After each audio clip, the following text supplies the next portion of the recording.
রাস্তায় বসেন, মানুষের পাশে বসেন, মানুষ সেবা করে কর্ম করে দেখা দেন মানুষই পারে নাকি। আজ এই হিজলা করে লোক শত শত বছর ধুলো বালু খাচ্ছে, জানা যেতে ভালো লাগতেছে, এই বালু খাচ্ছে কোনো কথা করতে পারতেছে না, কথা বলে মাথা লাল হয়ে যায়। একটা মেয়ে ডেলিভারি হবে এই কুমারখালী, আজকে এই রোডের ভিতরে গড়াগড়ি পাচ্ছে হয়। আমি নিজে একদিন এই মসজিদের সামনে পড়ে গেছি। আজকে কোটি কোটি টাকা বিনিয়োগ করবেন আপনারা, আর আমরা কুখবর খায় মারবো। আপনারা এই দেশের মানুষ, আর মানুষ কি না হয় বাংলাদেশে। আমি অল্প ঈশ্বর বলতেছি, মানুষের পাশে বসেন, মানুষের কর্মস্থান খুলে দেন, আর এই রাস্তা ভালো করে দেন। তাহলে গাড়ির চাকা ঘুরবে না, গাড়ির চাকা ঘুরলে করে বাঙালি নাম আমার শের আলী, সরে ওয়ারিশ আলিফ লাম মিম।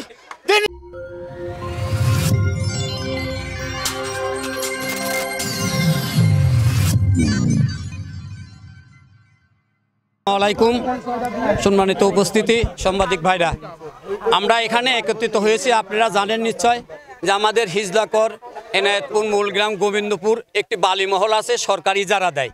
এই ইজারা দেওয়া সরকার এখান থেকে হাজার হাজার কোটি টাকা রাজস্ব আদায় করে। কিন্তু আমাদের এই হিজলাকর মূলগ্রাম যে রাস্তাটি, বালিমহল উত্তোলনে যে রাস্তাটি আছে, এই রাস্তাটি অতি দ্রুত সংস্কারের জন্য আমরা আজকে দাবির জন্য এখানে উপস্থিত হয়েছি। কারণ আপনারা দেখেছেন যে এই রাস্তাটার দুর্দশা কি। এই 96-2006 যখন ফখরুদ্দিন বিএনপি গভর্নমেন্ট চলে যায়, তারপরে এই রাস্তাটা কিছু টাকা বরাদ্দ নিয়ে এসে আমরা এই রাস্তাটা করি, আমি নিজেই করেছিলাম। তারপর থেকে এই রাস্তাটা অবহেলিত। এই রাস্তাটা দুইটা প্রতিষ্ঠান আছে, এখান থেকে আমাদের হিজলা হাই স্কুল আছে, মাদ্রাসা আছে, সরকারি প্রাথমিক বিদ্যালয় আছে, সমস্ত এবং এখানে দুইটা আবাসন প্রকল্প আছে।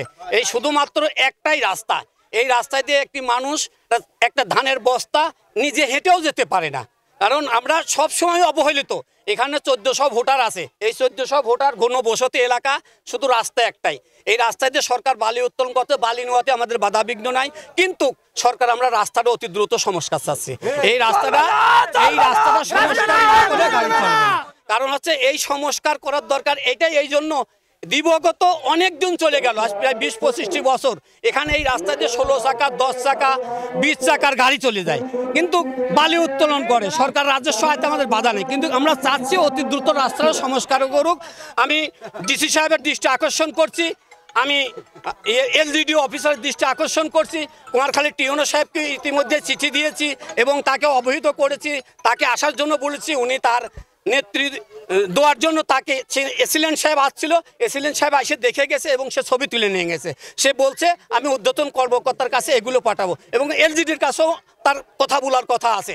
এবং তারপরেও আমরা এটা করতে বাধ্য হয়েছি, কারণ এই দেখেন এই রাস্তায় দিয়ে একটা রুগী, একটা ডেলিভারি রুগী বা একটা অসুস্থ লোক একটা ভ্যানে যাবে, ভ্যানটা যাওয়ার ব্যবস্থা নাই, নিজে পা হাঁটিয়ে যাবো তাও যাওয়ার ব্যবস্থা নেই। আপনারা তো দেখতেছেন যে কি অবস্থায় আমরা বসবাস করতে। এই জন্য আমাদের দাবি সরকারের কাছে একটাই, বিগত যে দিনগুলো চলে গেছে, এখন বর্তমানে রাস্তাগুলো করার সুযোগ আছে, রাস্তাটা করে দিলে পরে আমরা এলাকার জনগণের একটাই দাবি, রাস্তা চাই, রাস্তা চাই, রাস্তা ছাড়া কোনো বিকল্প না। আর রাস্তা না করলে কোনো গাড়ি ঘোড়া চলবে না। দাবি রাস্তায় বসে বসে সরকার তো রাজস্ব পাচ্ছে, আমরা তো রাজস্ব বাড়া দিচ্ছি। আমরা চাচ্ছি এলাকার গভর্নমেন্ট এই রাস্তাটা করুক, সরকার করে রাস্তাটা চালু করে দিক, তাতে আমাদের কোনো আপত্তি নাই। এই রাস্তাটা মনের মতন করতে হবে। ছাত্রী যেতে পারে না, গাড়ি ঘোড়া চললে পারে, একটা রুগী হলে পারেও যেতে পারে না, একটা ভ্যান, অটো রিক্সা কোনো কিছু এই রাস্তায় আসতে পারে না। একটা রুগী হলেই যাবে কি করে? এজন্য আমাদের দাবি এখানে ঘাট চলুক সমস্যা, কিন্তু রাস্তা দিয়ে তারা রাস্তা করে দিয়ে তারা ঘাট চালাক। এখানে প্রায় 1500 বাড়ি আছে, তাদের সাধারণ শিক্ষার্থীরা যাওয়া আসা করে, এখানে কাজ কামও করে খাই, এখানে কৃষক সবাই কাজ কাম করে খাই। আমরা বন্ধ করতে যাচ্ছি না, কিন্তু রাস্তাটা পাকা করে দিয়ে মেরামত করে দিয়ে তারা হচ্ছে এখানে বালু উত্তোলন করতে করুক, সমস্যা নাই।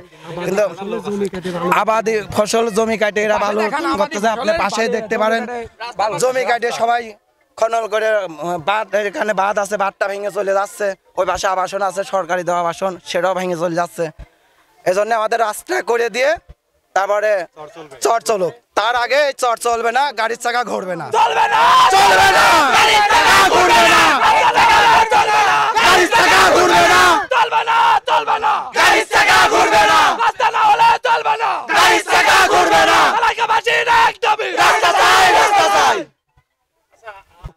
দাবি আমাদের রাস্তা করে নিরা তারা রাস্তা এখানে তারা যে সকল ইনকাম করে প্রতি বছর 2.5 কোটি টাকা ইনকাম করুক, আমাদের সমস্যা নেই। আমাদের দাবি একটাই, রাস্তা করতে হবে। সবার উপরে মানুষ।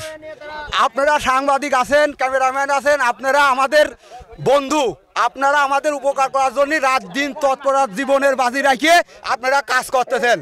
আজ আপনারা দেখেছেন গ্রামের মা বোনরা যেভাবে রাস্তায় বাড়াইছে, এই রাস্তায় অবহেলিত আজ 20 বছর ধরে এই আজ করব কাল করব, কিন্তু এই রাস্তা কিন্তু হয় নাই। এই মানুষ অসুস্থ ধরিয়ে আজ কিন্তু লানি পুরুষ সবাই বাড়াইছে এই রাস্তা যেন করা হয়, এবং রাস্তা করার পরে যেন সরকার করে।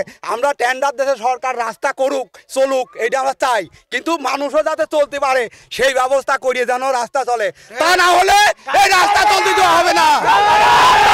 আমরা সরকারের বিপক্ষে না, আমরা সরকারের পক্ষে।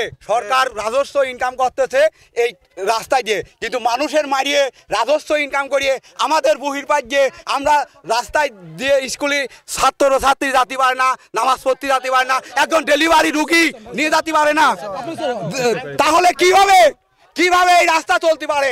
সবার আগে মানুষ, তারপরে হচ্ছে গাড়ি ঘোড়া চলবি রাস্তা।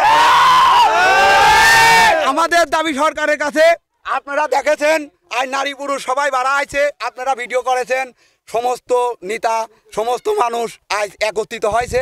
এই রাস্তা না করা পর্যন্ত এই গাড়ি আর চলবে না।